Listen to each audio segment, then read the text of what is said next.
¿No será, como hemos visto antes, que la pobreza no es económica, sino que también es emocional? ¿No será que se está normalizando un modo de vida que requiere poco riesgo porque lo que denominamos clase media cada vez es menos media y cada vez es más débil? La clase media hace 2 décadas era muy distinta. La percepción de la riqueza ha sufrido una transformación significativa. Las expectativas económicas y los estándares de lo que se considera ahora un símbolo de riqueza han evolucionado dramáticamente.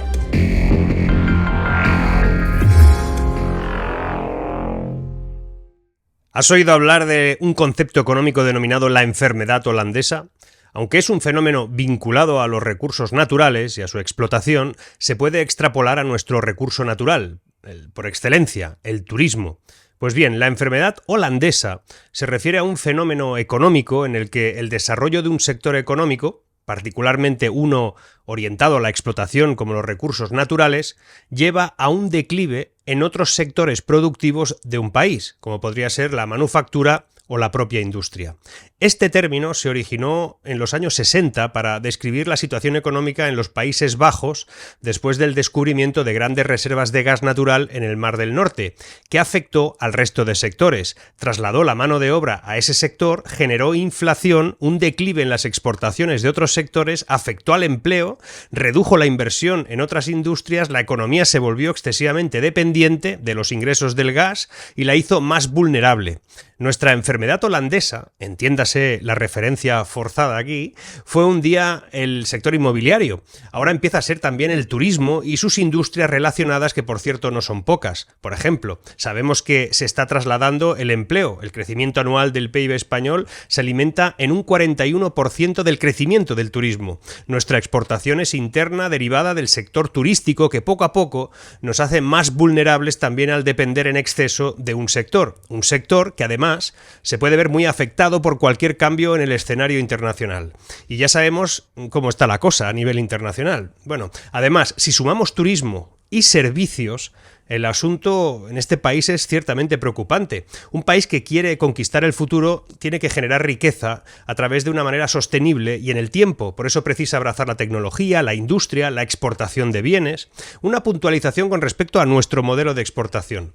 Como te he dicho, la exportación interna, en gran medida, derivada del sector turístico, es especial, porque aunque es un modelo que alimenta muy bien la contabilidad nacional, pues se vende al exterior, pero se consume en lo interno, tiene un efecto final engañoso. Puede parecer que crecemos en exportación, pero en realidad estamos aceptando más turistas extranjeros, lo que no quiere decir que estemos vendiendo más productos al exterior. Para entenderlo, es mucho mejor en materia salarial y de fortaleza del crecimiento que vendamos microchips a que vendamos habitaciones de hotel.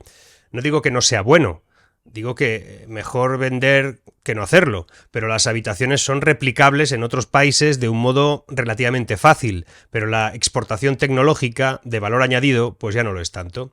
¿Qué opináis? ¿Trabajáis en el sector turístico y consideráis que está sobredimensionado o aún le queda espacio para crecer? ¿Nuestro turismo debería de ser de mayor calidad, aunque viniera menos gente? ¿Es competitivo este modelo para siempre? Yo creo que es urgente modificar la dirección, porque lo cómodo, y esto es cómodo para el análisis macro de cualquier gobierno, como lo fue antes, lo será ahora y lo será siempre, porque proporciona una sensación maquillada de la realidad económica. Es como ir en bicicleta cuesta abajo. Parece que vas rápido, pero no eres tú quien pedalea, ¿eh? La desindustrialización en España se ha convertido en un fenómeno alarmante que ha desencadenado, por ejemplo, en una serie de consecuencias que son bastante negativas, sobre todo en el mercado laboral, también para la propia economía del país. Desde 1985 España ha visto cómo la mitad de sus fábricas han desaparecido, la mitad. Un declive que no solo refleja un cambio en el modelo productivo, sino que también señala una desconexión con las directrices que nos da Europa, en este caso, que aboga por un sector industrial que represente más del 20% del PIB. En España eso es muchísimo menos. Este proceso de desindustrialización no solo significa la pérdida de empleos de calidad y duraderos, sino que pone en riesgo la propia autonomía económica del país y de su capacidad para competir en el mercado global.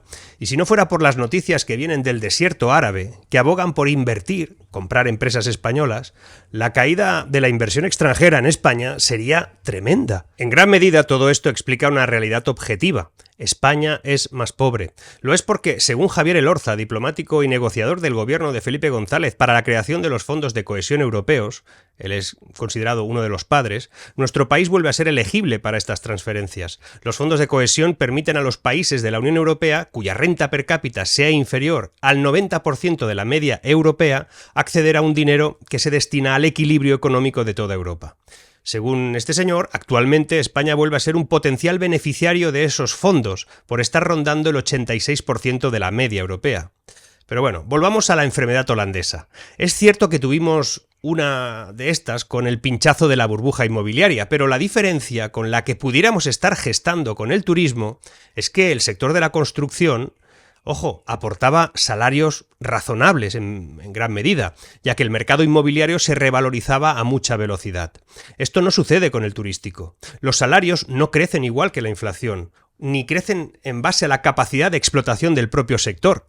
De ahí que ahora el riesgo es incrementar nuestra enfermedad holandesa dependiente del turismo con salarios medios bajos y reduciendo los sectores que históricamente aportaban esos recursos.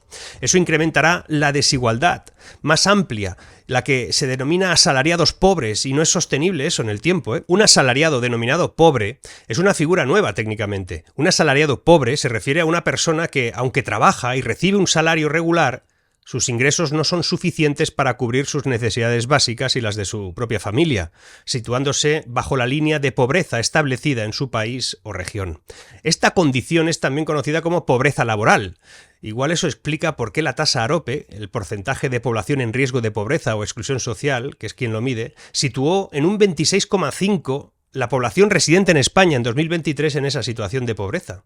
Los factores que pueden contribuir a esta situación incluyen bajos salarios, empleo a tiempo parcial, inestable, incluso un alto costo de vida que supera evidentemente el salario para que se puede cubrir con ello, y no se soluciona con el incremento del salario mínimo, que puede ayudar, sino con el cambio de modelo productivo que sea capaz de ocupar a las personas en aquello para lo que se han preparado. Tenemos un desajuste ahí brutal. Algo que no solo pasa con los trabajadores españoles, por cierto, pero en España el 33% de los empleados trabajan en un puesto para el que están sobrecualificados. Y este dato sitúa a España entre los países de Europa con mayores tasas de este fenómeno.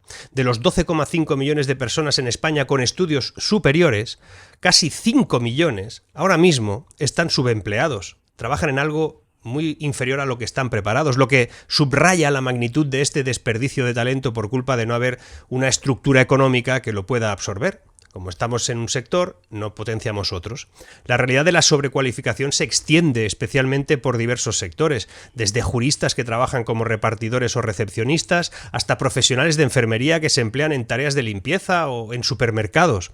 Estos casos no solo subutilizan habilidades valiosas, que está bien, sino que también generan desmotivación y descontento entre los trabajadores, y eso impacta negativamente en la productividad y en el compromiso laboral, es obvio. Por no hablar también de conceptos como el ahorro, la inversión, la construcción de un futuro a partir del propio capital, o incluso también de la ineficiencia económica que frena la innovación, el crecimiento económico de un país. Tenemos un problemón ahí. Y de ahí que sea hasta comprensible que millones de jóvenes quieran ser funcionarios.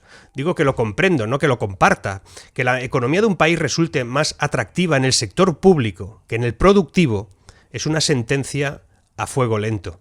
En un contexto donde el desempleo afecta desproporcionadamente a los jóvenes, con España liderando la tasa de desempleo juvenil en la Unión Europea, con cerca de un 30%, cada vez más personas es normal que opten por las oposiciones como vía hacia una carrera estable.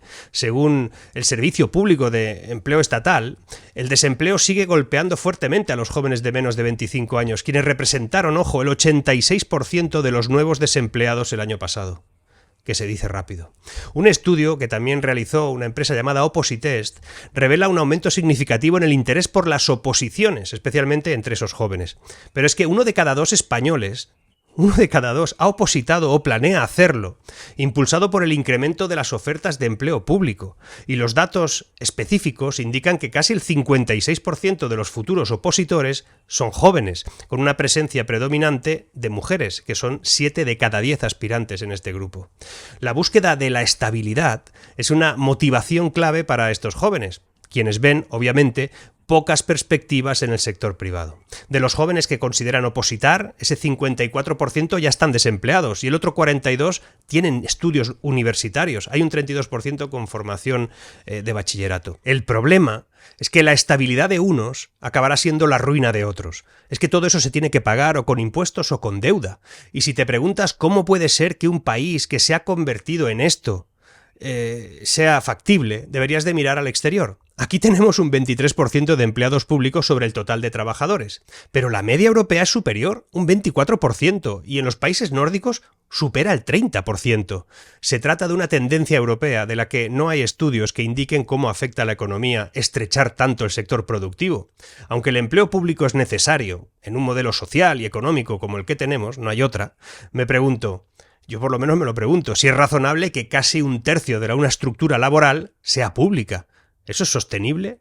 ¿Cómo puede ser que toda una generación esté renunciando a trabajar en el sector privado y productivo? ¿Por los salarios? ¿Por la estabilidad?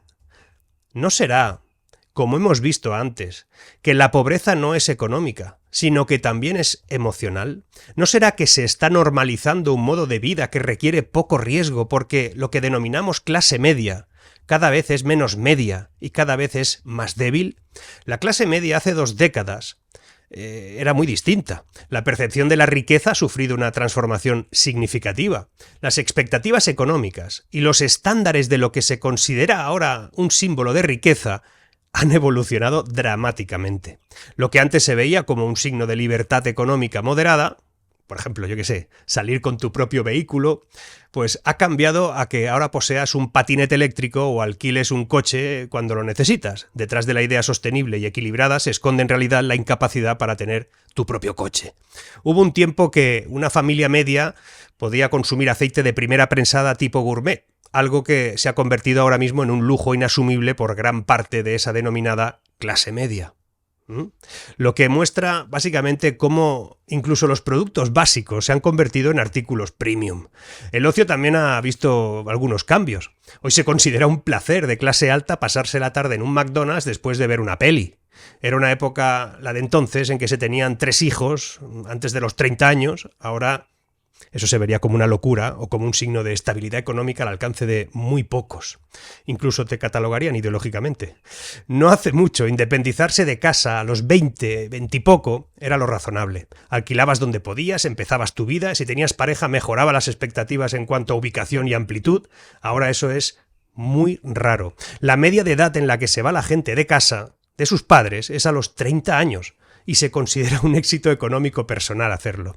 Aquí ya ni hablo de ahorrar para comprar vivienda, eso sería otro tema. Pero está claro que el problema fundamental es el que ocupa el vídeo de hoy, el empleo y la percepción de que eso es algo secundario. En el ámbito laboral, cambiar de empleo frecuentemente era posible antes, y a menudo estaba visto como una ventaja cuando era ya, no sé, en una época normal. En cambio, ahora, la estabilidad es ser funcionario, visto como una garantía de seguridad laboral en tiempos de incertidumbre económica. No digo que los tiempos no sean complejos y que no lo entienda, pero los países que están adelantándonos por todas partes no tienen esta percepción del progreso ni de la riqueza. Es otra, ¿eh?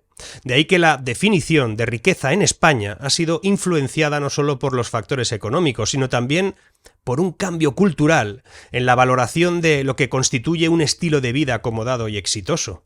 Piénsalo. Seguramente esto no va solo de modificar el modelo productivo, que también, ni de industrializar, que también, ni tan siquiera de mejorar la relación entre la cualificación laboral con la oferta existente, que también. Igual tiene que ver con entender que un país debe tener sueños colectivos, que se germinen en lo íntimo.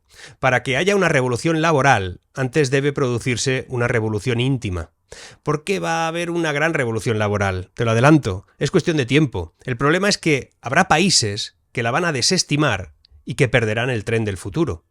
La gran revolución laboral no será el lugar donde se trabaja, ni con quién, ni tan siquiera con qué. La idea central deberá ser el modo en el que un humano considere que la tecnología puede convertirse en su nuevo compañero, un aliado experto en muchas cosas que aún desconoce el propio humano. Cuando inventamos máquinas más fuertes que nosotros nos pareció genial. Cuando creamos máquinas más rápidas que nosotros también nos pareció algo extraordinario. Pero ahora, eso de compartir espacio con máquinas más inteligentes que nosotros ya no nos parece tan ideal. Es cuestión de tiempo, pero al final seguramente nos parecerá más o menos correcto. El problema es que, como te decía, hay países que ni se lo están planteando y se condenan a reproducir hasta la extenuación su fórmula actual porque les es exitosa. ¿Por qué cambiar si ya nos va bien? Eso es un error. Por eso te sugiero, hagas lo que hagas y estés donde estés, que te mantengas actualizado en las últimas tendencias y desarrollos de la industria.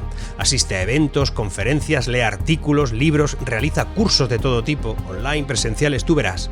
Especialmente, lee libros. Te lo he dicho alguna vez. Recuerda que si lees un libro al mes, que no es un esfuerzo titánico, vamos, que digamos, serás parte del 1% de la gente que lo hace. Y eso será tu ventaja. Seguimos.